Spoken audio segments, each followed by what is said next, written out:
Hey Krishna, how are you all? So today we'll be doing a special class here for our Bhagavad Gita group, and we have some very good questions about the Bhagavad Gita, about God, that we should cover. So I'm going to start right away with these major questions, and the major question is the terms impersonalism versus personalism, and also the understanding of the three expressions of God, which are the Brahman, Paramatma, and Bhagavan. So it's very important to understand these points. These are crucial points in the vision of God in the Bhagavad Gita. To understand the question of personalism versus impersonalism, it's better we first talk about the three aspects of God: Brahman, Paramatma, and Bhagavan. So let's start out with that. So the Vedas give this description of God being understood in three forms. The first is called Brahman. Brahman means the energy of God. Brahman, you can also just translate it as transcendence. So anything that's not the non-material energy is Brahman. So think of Brahman as, in the West we use the term the light of God, or the God's aura. So so it's God in the sense of just all-pervading presence of God.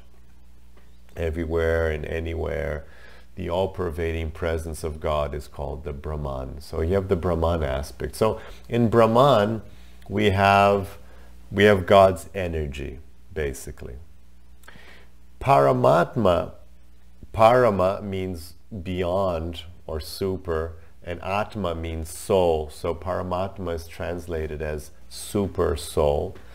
And Paramatma is a specific expansion of God which is found in every living being and in every atom even.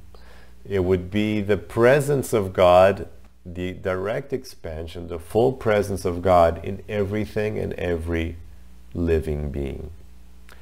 The Paramatma is described in detail in the sacred text. There's a description of having 4 arms, and the jewelry it's using, and the clothing, and the eyes, and it's holding the 4 classic symbols of God: the conch, which represents knowledge; the disc, which represents time; the mace, which represents the power of the power of God; and the lotus flower, which represents beauty.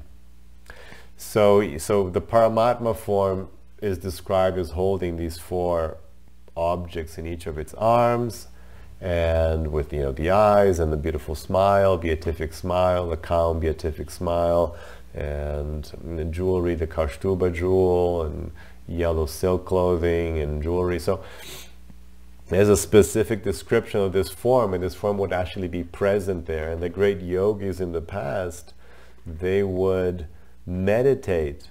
They would be meditating on seeing this form. They could actually see it. That's why it's described, because they could actually see it, because that form is in your heart. So in the state of meditation for the advanced yogi, he could actually see that form in his heart.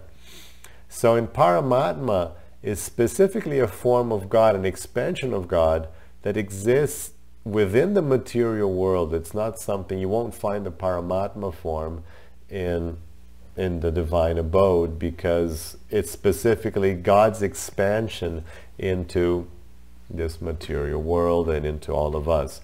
So you see, for example, a very important topic in the Bhagavad Gita, in chapter 13, for example, well, Krishna will talk about the 2 presence, the 2 beings that live inside each body, and it's like the individual soul and him. So the Atma and the Paramatma. So chapter 13 of the Bhagavad Gita is dedicated to explaining, for example, this presence of the soul and God in all living beings. In the in the Katha Upanishads and in other Upanishads, you'll find the description of a tree with two birds. Because in a tree, sometimes you can't see the birds. They're inside the foliage of the tree. So it's like you can't see the soul inside the body, but it's there. Sometimes you can't see the birds inside the tree. So they use this example of the two birds in the tree. And they say like this, that one bird is watching the other bird. So the Paramatma is watching the other bird eating the fruits.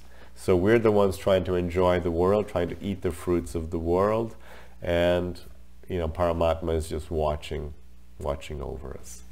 So that's the two birds of the two souls.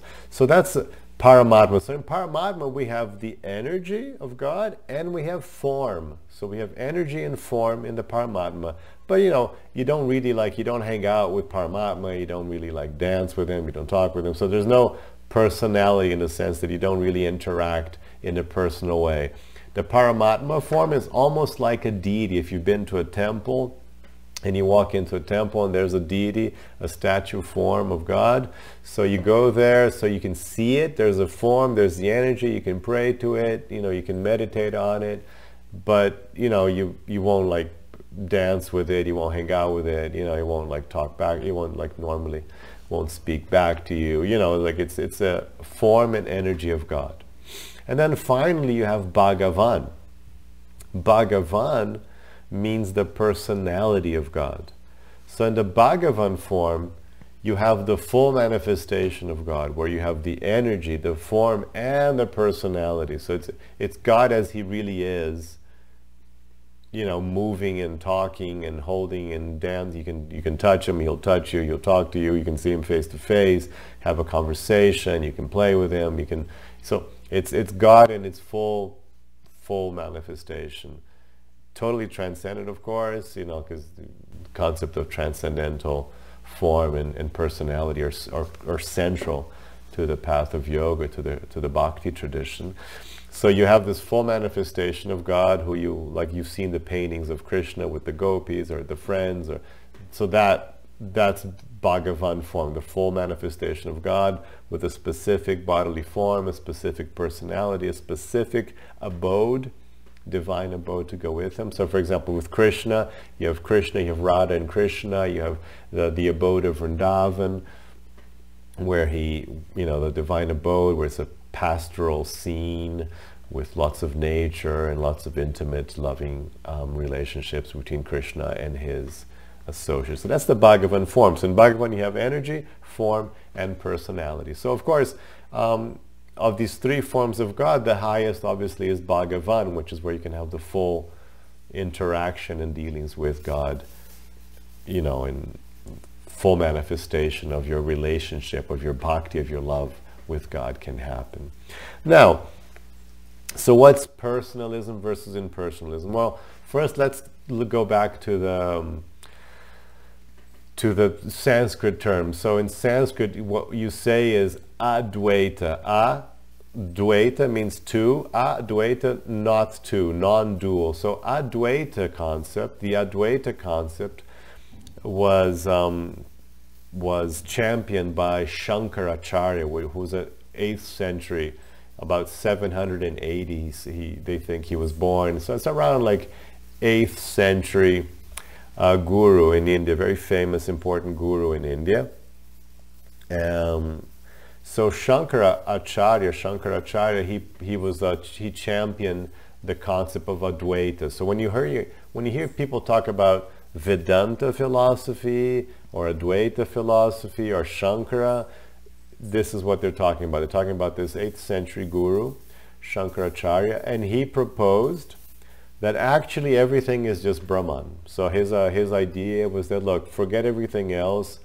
The ultimate concept of reality is just Brahman. So you and I actually don't really exist as individual souls. We're both just Brahman. And what's going to happen when you realize that, when you attain your spiritual perfection, what's going to happen is you will just merge into the Brahman. That's the concept. That's That's the impersonalist concept. They're also called, by the non-impersonalists, they're called Mayavadis. Maya is illusion in Sanskrit. There's a term for illusion. Vadi means saying, speaking. So Mayavadis is, they're saying everything is illusion, because the impersonalist, Advaita, Mayavadi, these are all the same. These are interchangeable terms. This group believes that everything is just an illusion, that the only truth is Brahman, and there's nothing else. And everything else you think there is an illusion. So there really isn't God, there really isn't you. There is no personality of God who's there listening to your prayers, because ultimately there's no God, there's no you, there's no me, and there's certainly all of this is completely an illusion. So it's all an illusion, and the only thing is Brahman. So this philosophy is contrary to what Krishna says in the Bhagavad Gita, where several times he explains, no, there really is. I am the source of Brahman. Brahman comes from me, Krishna says, and there are all these living entities here, and also there's all these other living entities who have attained perfection, and beyond all of them there is me. And also in the Yoga Sutras of Patanjali dedicates 6 sutras to explaining the difference between Ishvara, which is God, and us. So there's clearly it's clearly like a distortion of the philosophy to think that there is no Bhagavan form, there's no abode of God, and that everything is just this transcendental light, this transcendental ocean of light you're going to merge into. But that is impersonalism in a nutshell. And we use the term personalism for people who defend the concept that, no, actually, we are individual souls. As Krishna clearly says in the Bhagavad Gita, we have all existed and we will all exist in the future. Krishna just directly says these things in the Bhagavad Gita. So Shankara's interpretation is really an obvious distortion. Even academically speaking, people who are just university level studying the Sanskrit, they can clearly see that Shankara's description is a distortion of what's directly written in the Bhagavad Gita.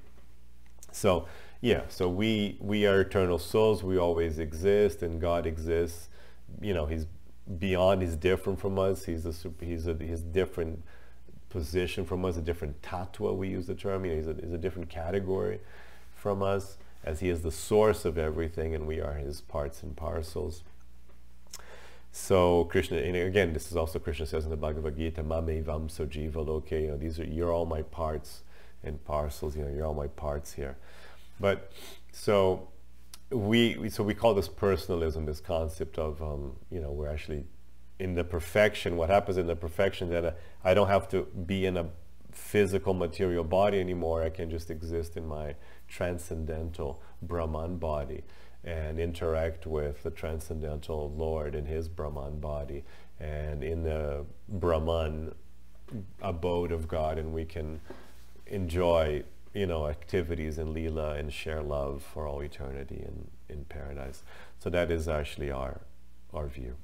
Okay, so that was 2 very important questions on the 3 aspects of God: Brahman, Paramatma, and Bhagavan, and the different concepts of impersonalism and personalism, or Advaita philosophy, and what we usually is Achintya Bheda Bheda Tattva philosophy, which we follow.